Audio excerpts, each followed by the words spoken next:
Bem-vindo aqui. Hoje seguimos com os nossos vídeos sobre análise de papéis, análise das ações que estão na nossa Bolsa de Valores do Brasil, a B3. Mas antes de irmos adiante, eu peço para você, que é novo no canal, considere a sua inscrição. Ao final do vídeo, deixe seu like, deixe o seu dislike, faça o seu comentário e aperte o sininho para receber novos vídeos, tão logo eu os tenha postado no canal. Hoje com uma análise dos resultados da Alupar, que no segundo trimestre de 2021 agora teve um lucro líquido 320% superior ao lucro líquido do segundo trimestre de 2020. Seria uma boa companhia para investimento? Apenas para lembrar que a Alupar é uma holding. Você que é acionista, você está situado aqui na parte de cima. Estas outras operações, em azul aqui, são as transmissões, porque a Alupar é uma companhia de transmissão e geração, sendo que a geração é essa azul. O resultado daqui retorna para o controlador e depois é feita a distribuição aos acionistas. Então você faz parte da divisão aqui em cima da holding. Olhando para os ativos de transmissão da companhia, você pode verificar que a companhia ela possui 29 ativos de transmissão de energia, situados em vários lugares do Brasil, inclusive no exterior aqui, com uma transmissão em construção da Colômbia, porque aqui em verde é o que está em implantação, em azul é o que já está operando. A companhia ainda possui mais algumas linhas de transmissões em construção, que deverão ficar prontas em breve, aí, até o final do primeiro trimestre de 2022. Em especial para São Paulo, entre São Paulo e Rio de Janeiro e aqui no Espírito Santo. Olhando para os ativos de geração, a companhia possui 11 ativos declarados, sendo desses 2 em construção, um aqui no Rio Grande do Norte, outro aqui entre Minas Gerais e São Paulo, e nós temos ainda 2 unidades de geração, uma na Colômbia e outra aqui no Peru. O acionista da companhia, ele tem direito aos proventos que são pagos aqui no topo da controladora, que são os dividendos declarados que vão da Alupar para o acionista. Esta parte de baixo são os dividendos pagos das controladas para a Alupar. Então, o resultado aqui retorna lá para cima e aí você vai fazer direito à sua parte conforme o dividend yield da companhia, o payout da companhia. Se você for verificar, a companhia ela possui reajustes das suas receitas bem regulares. Uma boa parte pelo IGPM, que é o que faz ela subir significativamente entre 2020 e 2021, porque o IGPM chegou a bater 30%. E os demais, quase 60%, pelo IPCA, que também teve a sua variação em torno de 9%. Isso significa que a companhia ela tem uma alta previsibilidade de recursos com baixo risco, justamente porque o maior risco a companhia é a inflação, são os índices inflacionários, e ela é atrelada aos índices inflacionários. Observe que no início do vídeo nós tínhamos citado um crescimento do lucro líquido no comparativo trimestral de 320% entre um e outro. Mas, se nós formos olhar a receita líquida da companhia, ela teve um crescimento de 27%, um crescimento significativo, mas ele é 10 vezes menos o crescimento do lucro líquido.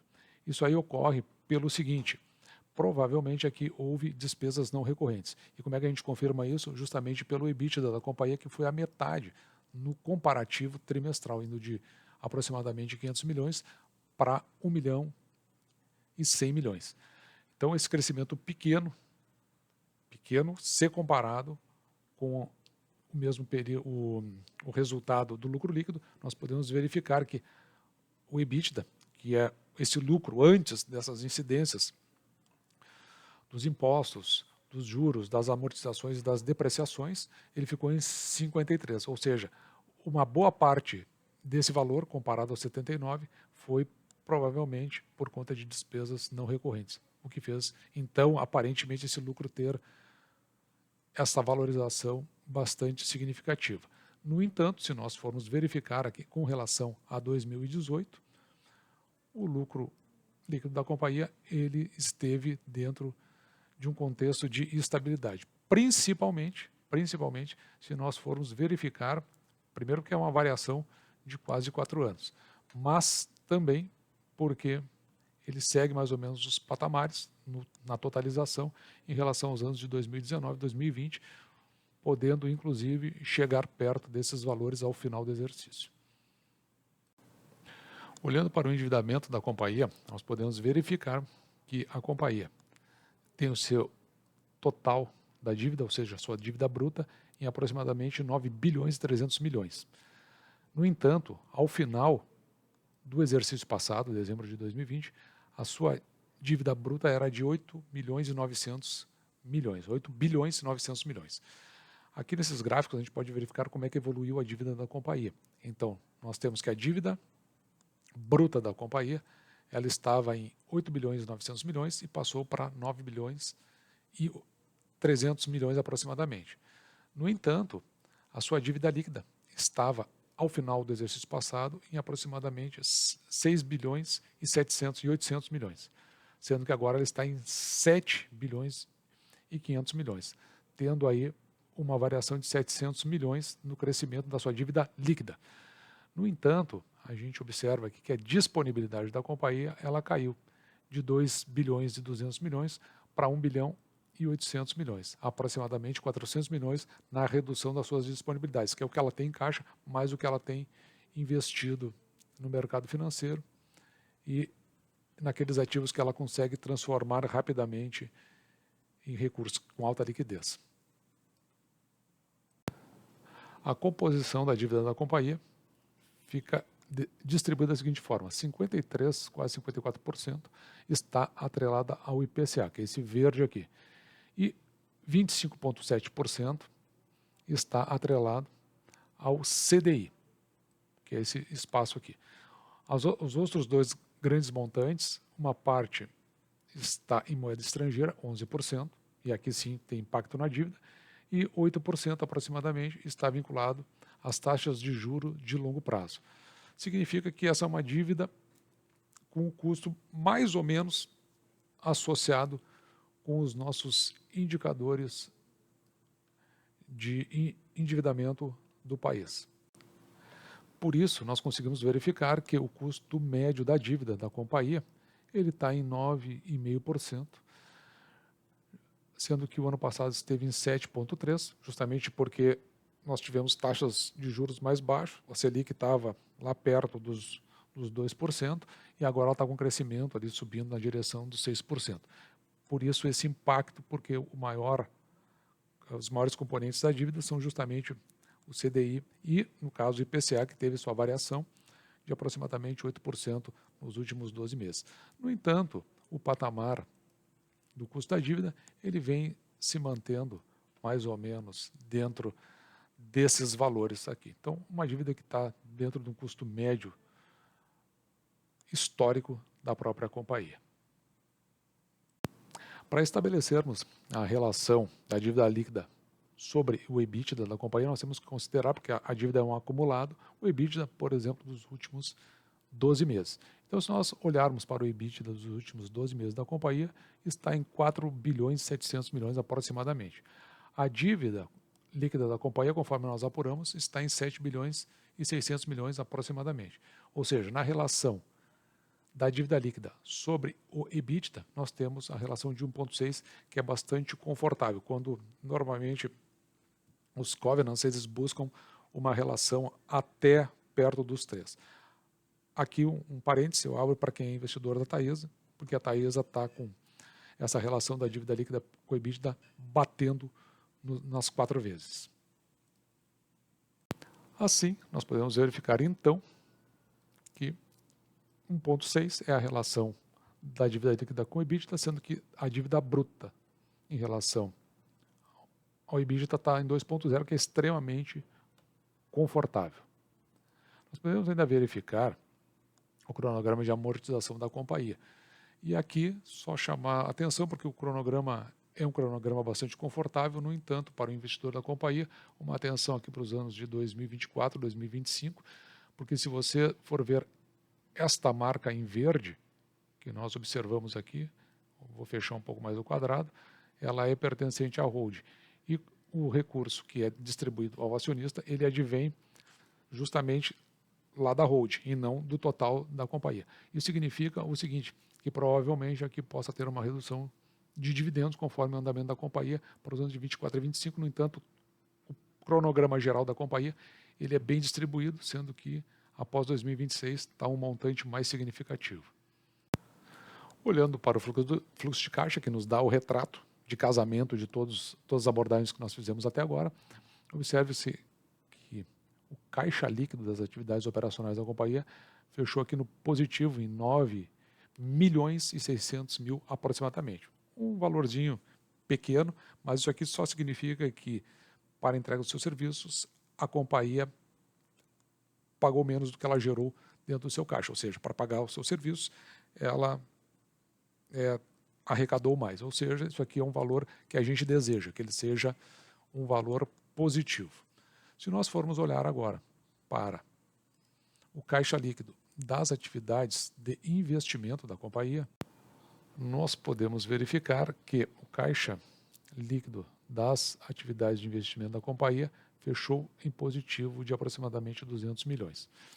Normalmente se quer aqui é que esse caixa líquido das atividades de investimento ele seja negativo, porque daí significa que a companhia ou ela fez aplicações do que ela tinha em caixa no mercado financeiro ou ela fez uma aquisição de ativos. Quando ele é positivo, é o contrário. Ou a companhia fez uma retirada do que ela tinha aplicado no sistema financeiro ou fez a venda de ativos. Então, o que a gente pode verificar é exatamente a companhia fazendo aporte de capital em controladas e também resgate, como a gente havia falado, de aplicações financeiras aqui em torno de 200 milhões. Investimentos em aplicações financeiras, pelo menos supera as retiradas, e além de dividendos e juros sobre capital próprio que foi recebido das suas controladas. Então isso aqui é o que retorna para a companhia como seus dividendos. Olhando agora para o caixa líquido das atividades de financiamento, que está mais aqui embaixo, nós podemos verificar que a companhia fechou em negativo e aqui a gente quer que seja negativo, porque é daqui que vem o pagamento tanto dos empréstimos da companhia como o pagamento dos proventos aos acionistas. E aqui nós podemos verificar que houve esse pagamento realmente de empréstimos e financiamentos, está aqui 106 milhões, e dividendos e juros sobre capital próprio pagos aos acionistas em 87. E aqui você pode estabelecer uma relação entre o que a companhia pagou aos seus acionistas e o que ela recebeu das suas controladas. E você pode também aqui ter uma conclusão sobre se é bom fazer o investimento na companhia ou não. Para finalizar, a gente vai olhar o saldo de caixa. Então, iniciou o período com aproximadamente 190 milhões e encerra com 123, tendo uma redução de aproximadamente 70 milhões no seu caixa. Aqui também um indicativo importante para você que é investidor da companhia. Por fim, tabulando todos os dados que nós verificamos até o presente momento, nós podemos verificar então. A companhia ela tem um PL de 2,63, um dos mais baixos que eu já vi, significa que se você investir na companhia, ela retorna para você no período de aproximadamente 2 anos e meio. O preço sobre o valor patrimonial por ação da companhia, aqui nos dá um indicativo de como o mercado avalia a companhia. Quando ele está abaixo de 1, significa que a companhia está subavaliada. E ela não é uma companhia que a gente possa dizer assim, não vale isso. Ela, na verdade, vale. Então, o mercado a subavalia em 74%. Teoricamente, ela estaria barata por esse indicador. O payout médio da companhia está em torno de 50%, como nós tínhamos verificado anteriormente, ou seja, a partir do lucro líquido disponibilizado, ela pega metade e distribui aos seus acionistas. Sendo que aqui nós estamos falando da holding, nós estamos falando da companhia como um todo, não pode ter esse equívoco. O crescimento médio da receita, o crescimento médio composto da receita líquida da companhia nos últimos 5 anos foi de 40%. E o crescimento do lucro líquido, o crescimento médio composto líquido da companhia dos últimos 5 anos foi de 31,9%, que mais ou menos a gente faz esse batimento para ver se eles se acompanham. Ou seja, esse é um crescimento significativo no ano a ano, porque pode ser um indicativo de uma companhia de valorização. A dívida líquida da companhia, 7 bilhões e meio mais ou menos, conforme nós tínhamos apurado. A dívida líquida perto sobre o EBITDA, perto de 1,7, muito confortável. E o lucro líquido projetado da companhia, e aqui é da holding, lembrando que aqui nós estamos trabalhando da holding porque o acionista recebe pela distribuição da holding, é lá no fechamento do caixa da holding, 1 bilhão e 300 milhões aproximadamente. Como ela tem um total de papéis de 879 milhões, a gente faz o seguinte cálculo. Nós pegamos, então, o valor do lucro líquido, que é para nós fazermos a projeção, aplicamos o percentual a ser distribuído, que é de 50% mais ou menos, então daqui sairia 650 milhões, pegamos esses 650 milhões, dividimos pelo número total de papéis e nós temos, então, um valor projetado a ser distribuído, que seria em torno de 75 centavos, certo? No entanto, a companhia ela já fez anúncio até o final do ano da distribuição de dividendos. O total de dividendos da companhia, 84 centavos, sendo que ela já tem previsão para a sua distribuição até o final do ano, com pagamento último aqui no dia 30 de 11 de 2021, totalizando todos os pagamentos de 2021 em 84 centavos. Por isso, além do projetado, 75, conforme nós fizemos os cálculos, o que de fato a companhia pagou, 84 centavos. Então, todos esses valores, nós fazemos uma divisão por 6%. Por que isso? Porque esse é o valor máximo que nós aceitamos pagar por uma ação de uma companhia, de forma que nos retorne no mínimo 6% ao ano. Então, se nós dividirmos esses valores por 6%, nós vamos chegar nos preços tetos. O preço teto para 64 centavos, que foi a média de dividendos distribuídos nos últimos 5 anos, ficou em 64 centavos, então nós teríamos um preço teto de 10,70. Para os 75 centavos, que foi o projetado pelos cálculos que nós fizemos em relação ao lucro líquido, R$ 12,50. E o preço teto para o que a companhia distribuiu, de 84 centavos, em R$ 14,00, sendo que no dia 1º de setembro de 2021, a ação estava cotada a R$ 25,55 no momento em que foi feito esse vídeo. Isso aqui dá um distanciamento entre o preço da ação e o preço teto calculado em função dos dividendos que a ação paga. Isso porque a ação paga, na média, um dividend yield de aproximadamente 3%, metade do que nós buscamos dentro do mercado. Aqui, pelo menos, nos conceitos do vídeo. Mas você ainda pode considerar o crescimento significativo da companhia e o dividendo futuro a ser pago, e se ele realmente compensa, ficando a seu critério com relação a valer ou não valer a pena o investimento. Não faz parte do meu portfólio. Esse foi o nosso vídeo de hoje. Espero que você tenha gostado. Deixe seu like, seu dislike, faça seu comentário. Se você é novo no canal, considere a sua inscrição. Aperte o sininho para receber novos vídeos tão logo eu os tenha postado no canal. Um grande abraço.